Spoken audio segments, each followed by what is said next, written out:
咩係 RSV 呢？佢又會點樣影響你嘅 BB 呢？ RSV 全名係呼吸道合胞病毒，經由咳嗽、打乞嗤、擁抱、親吻以及接觸受污染嘅表面而傳播。RSV 病毒會透過嬰兒嘅鼻同埋喉嚨感染，然後繁殖。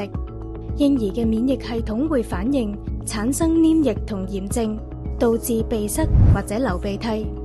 一般感染之後，要大約2個星期先至會完全康復。RSV 對1歲以下嘅嬰兒特別危險。1歲以下嘅嬰兒免疫系統尚未成熟，感染咗 RSV 病毒之後，病毒可能會進入佢哋嘅肺部。患有嚴重支氣管炎嘅嬰兒通常需要住院，以便接受氧氣治療同埋專門護理。家長應該採取一啲預防措施嚟保護嬰兒免受 RSV 嘅感染。